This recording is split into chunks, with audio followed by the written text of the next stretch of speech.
Halo Sobrat, selamat datang kembali di channel YouTube Brat. Kali ini kita kedatangan ketum, yaitu adalah Bang Icat pastinya. Jadi gimana Bang? Apa kabar Bang? Alhamdulillah sehat-sehat aja di tengah-tengah pandemi yang sedang gempar-gemparnya nih di Jakarta, terutamanya di Pulau Jawa dan Bali. Ya, yang terpenting kita semua sehat-sehat aja, nggak kena COVID dan masih bisa makan dan minum seperti biasa. Yo, tapi udah vaksin tuh Bang ya? Alhamdulillah udah vaksin 2 kali coy. Jadi insya Allah kita aman di sini. Aman lah. Jadi ini kita mau bahas apa sih Bang kira-kira Bang? Yang enak nih. Apa ya? Ya tadi sih sesuai tema hari ini, katanya Aska mau nanya dan mau interview apa sih kemarin pengalamannya ikutan balap drag lagi setelah vakum beberapa tahun. Yo, gitu, ya.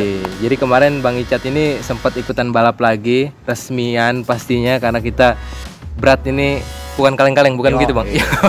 Kita tetap menjunjung tinggi peraturan-peraturan yang berlaku di negara Indonesia. Tapi tidak menutup kemungkinan lihat yang liaran suka juga Bang. Oh kalau nonton iya. Oh, iya, nonton. Kalau main udah ampun deh, udah malas main liaran. Tapi tuh. Seru nonton liaran tuh. Kalau oke nonton lah. masih lah sesekali kita Motor-motor jahat ya Bang. Untuk cari-cari referensi balap pun juga harus nonton. Betul.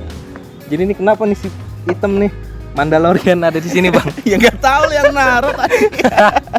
Kalau kata dia bolong kameranya Bang, jelek, ya udahlah taruh aja. Jadi ini kan ada isinya. Ini gue bingung naruhnya di mana maksudnya. Ada Om Wahyu tuh.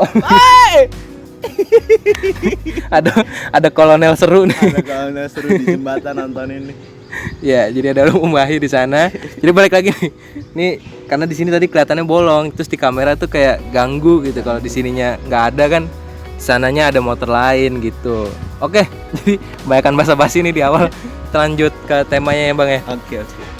Jadi experience lu kemarin nih Bang, selaku apa ya? Selaku pembalap ya, selaku jokinya, selaku orang yang langsung terjun ke TKP pada saat itu Bang, gimana Bang? Perasaan lu waktu itu?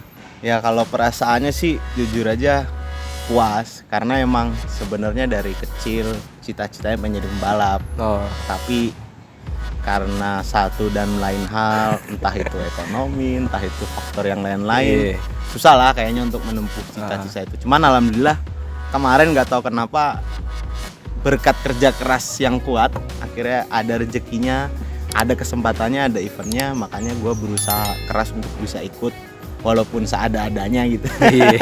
Tapi yang penting gue udah menuhin dulu salah satu cita-cita gue yang sempat tertunda. Karena terakhir sebenarnya gue tuh balap 2016 deh kalau nggak salah. Udah lama ya? Udah lama.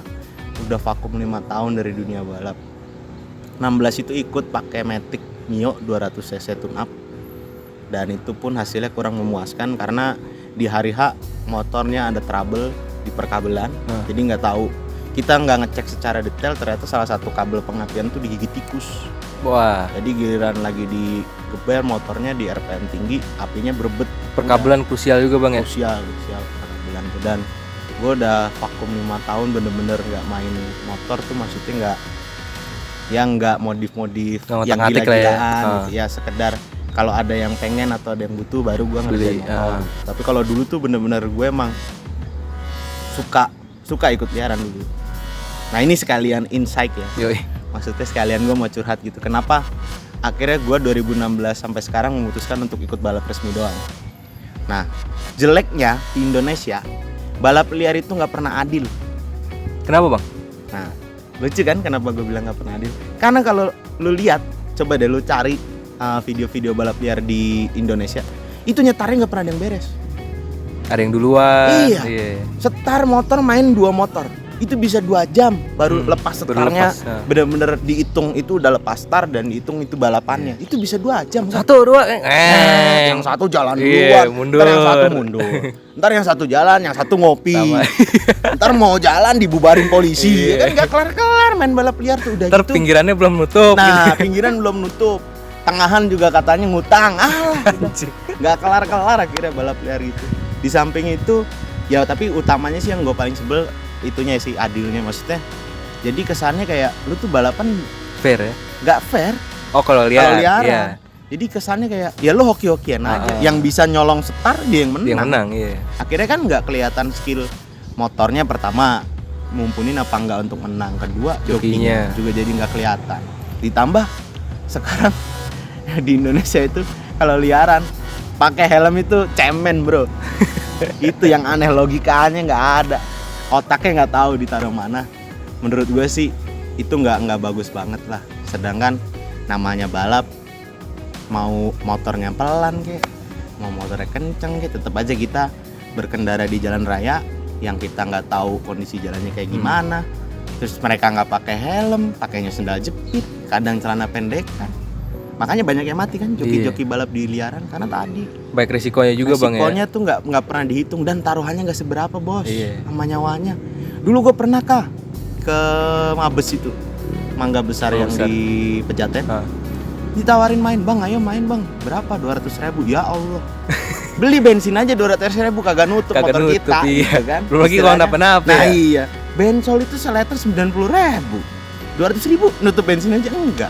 Belum resikonya motor jebol dan lain-lain. Makanya akhirnya gue lebih milih untuk ke balap resmian gitu.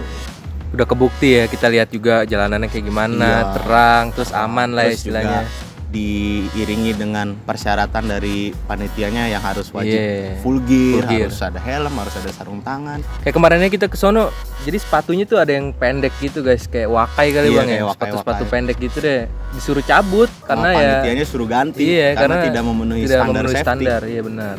Gitu. Jadi banyak banget persyaratannya kalaupun ikut resmian ya bang ya, nggak cuman gas rem doang gitu. Ya dan kemarin kenapa? Sebenarnya ini alasannya kenapa kita bikin video ini ya. Ini tujuan utamanya. Karena gue sendiri culture shock gitu.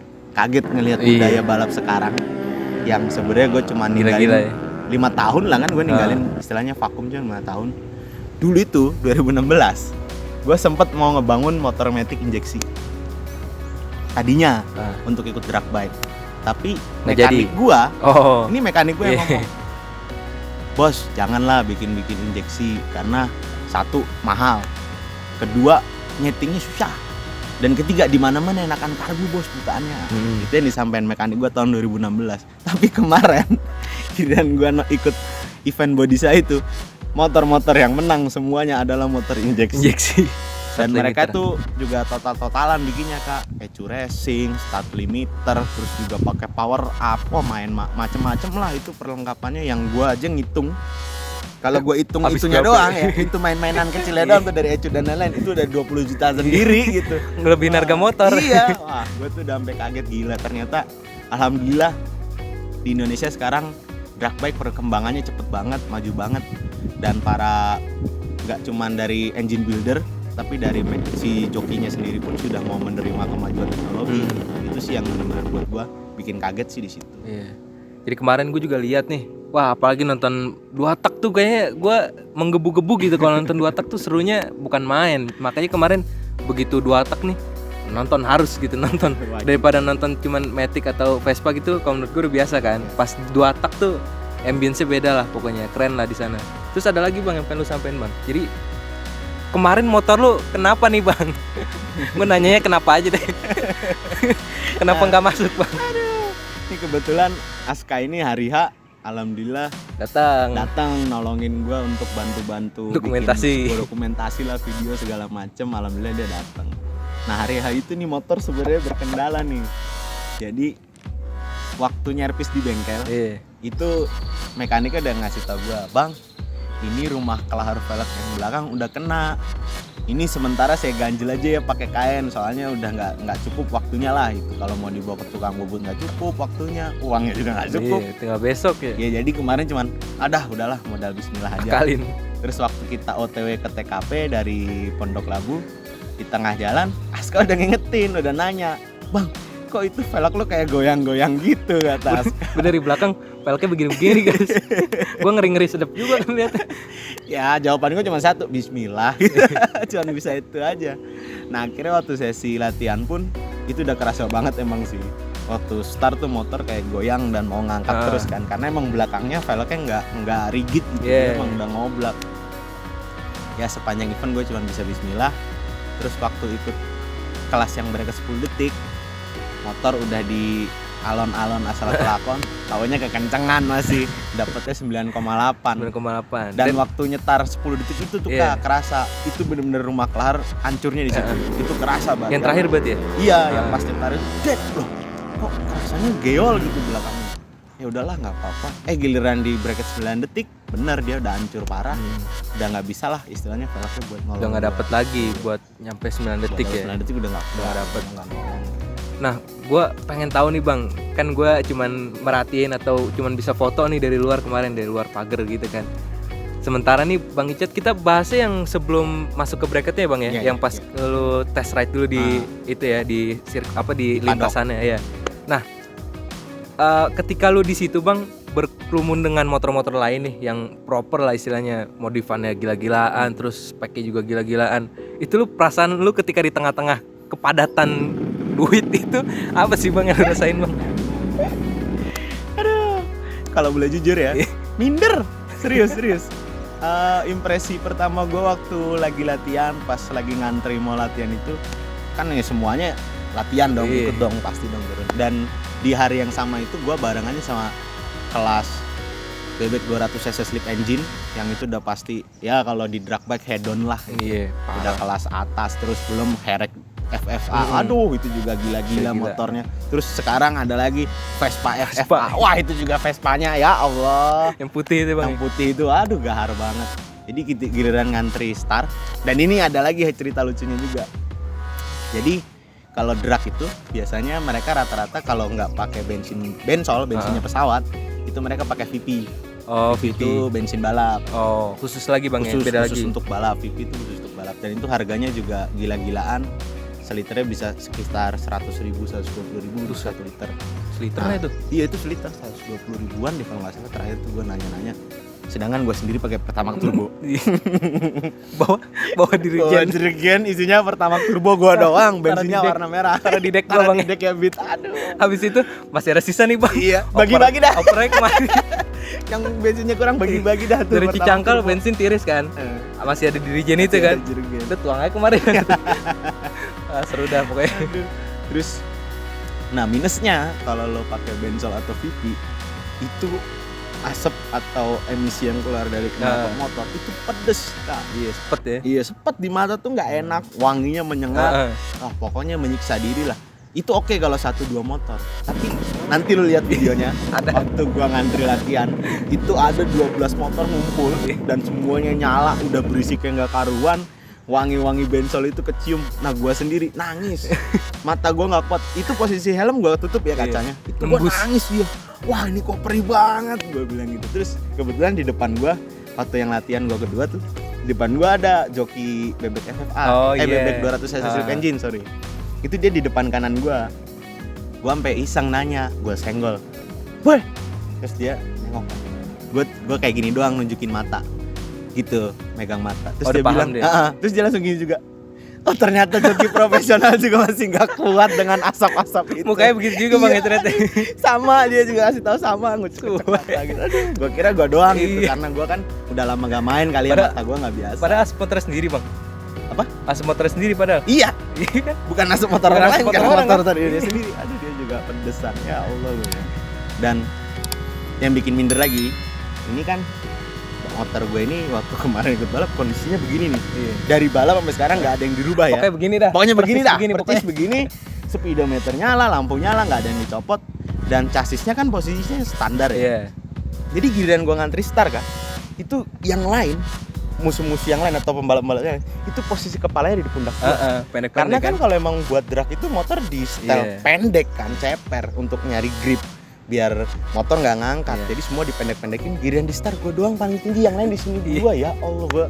Gue ngerasa kayak gue tuh ngantri bareng anak kecil gitu. Aduh gila deh pokoknya. Ya minder sih. Intinya tapi minder. Seru ya bang ya. Maksudnya ada pengalaman baru ya. Karena kan transisi dari 2016 tadi bang ya. Ke 2021 itu kan beda banget kan. Apalagi dunia permotoran nih kayak ngabers gitu kan. Semakin banyak nih kan. Apalagi juga beberapa dari mereka motornya diikutin balap juga bang. Nah yang satu lagi itu dulu waktu 2016 kan gue sebenarnya turun balap itu bawa nama bengkel. Dulu kan gue punya bengkel pribadi. Bengkel pribadi namanya Berkah Rezeki Motor, singkatannya BRM. Nah waktu 2016 itu emang kita tujuannya kan buat iklan lah, kayak kita mau advertising bahwa kita bisa bikin motor balap. Jadi 2016 itu kita ikut balap proper, motornya proper ya, kelas 200 cc Matic bro. Itu kan udah bukan kelas murah ecek-ecek ya. Bikin motor juga kita habis sembarangan lah ya. Iyalah, habis udah puluhan juta lah itu motor habis. Terus juga helm beli baru, sarung tangan baru, sepatu baru, berpak baru. Terus ke TKP dinaikin ke mobil bak, towing. Terus hari H bawa mekanik. Yang kemarin antum tahu sendiri kan, dari rumah motor itu dibawa dinaikin, ya enggak, sama jokinya sendiri sampai TKP. Mekaniknya gede juga. Mekanik saya, pembalap saya, motor saya. Aduh. Jadi bener-bener ngerasain yang, ya gue sih yang ngerasain bener-bener kayak tadinya dari kelas elit terus sampai balik lagi kan ke grassroots, kita istilahnya jadi privateer lagi sendirian. Cuman karena daya keuangannya nggak sanggup dan keinginannya kuat banget untuk ikut lagi, ya udahlah gue usahain sebisa mungkin untuk ikut, tapi ya resikonya jadinya kayak gitu. Iya, nggak apa-apa kan, pengalaman juga bang. Ya, Kira-kira tapi kalau pakai budget gede kayak gimana, ya, kalau kecil gimana, kayak gitu kan. Nah, Itu juga bakal kita bahas nanti, tenang aja. Jadi mau ikut balap, terus motornya nggak mau mahal-mahal nih bikinnya, ntar kita bakal bahas lagi. Setelah ini kita bahas. Oke, lanjut tapi, bang. Ya gue sih yang bersyukur alhamdulillah punya abang-abang dan adik-adik di Berat ini yang bener-bener care lah. Maksudnya juga solidnya nggak cuman bacot, tapi bener-bener kita nyebut kita ini saudara, ya mereka bener-bener bertingkah dan berlaku sebagai saudara gua. Hari H kan lu tau sendiri. Iya. Lu sendiri datang, terus ada juga Bima, ada juga Mas Ruhul, terus ada ayang embeb gua ya kan yang datang nyupport. Walaupun kalian nyupportnya istilahnya ya skill mekaniklinya nggak ada sebenarnya. Kalian kan nggak punya skill mekanikal kayak gua gitu kan, nggak bisa bongkar motor. Tapi gimana pun caranya mereka berusaha ngebantu, itu yang gua bener. Aduh. Tapi kalau bongkar knalpot silencer dong kok bisa bang? Ya ilah. Itu mah juga bocil-bocil ngabrol di rumah juga bisa kali. Ya kayak gitu kan. Jadi itu tuh tadi pengalamannya Bang Icat pas ikutan event Bodisa bang ya. Bodisa. Terus kemarin katanya kenalan juga bang sama yang punya event bang. Siapa namanya? Haji siapa? Oh, Haji Bahrudin. Haji Bahrudin. Itu waktu daftar. Oh, waktu daftar. Jadi waktu gua datang, pas gak ada pegawai, Pak Haji Bahrudinnya nongol gitu. Akhirnya yang layanin gue daftar dia gitu. Banyak ngobrol-ngobrol juga lah mengenai eventnya dia. Dan sekarang sih jadinya punya cita-cita baru gitu kak. Pengen jadi Haji Bahrudin? Lah bukan lah. Ini kan kita ngomong balap. Kalau mau jadi IO ya pengen, sebenarnya punya IO balap pengen. Tapi gue punya cita-cita, gue harus menang kelas bracket 10 detik sekali lah. Atau kelas bracket 9 detik. Masuk ya, harus masuk podium sekali. Jadi insya Allah next event kita cari podium lah guys. Gitu. Pengennya sih gitu. Oke, mungkin sekian ya perbincangan kita berdua bang ya. Iya. Tapi jangan lupa nih, setelah ini kita bakal bahas budget ya, low budget. Kita mau ngasih FYI, low budget gimana caranya kalian bisa ikut drag tapi dengan uang seminimal mungkin. Nah, itu dia.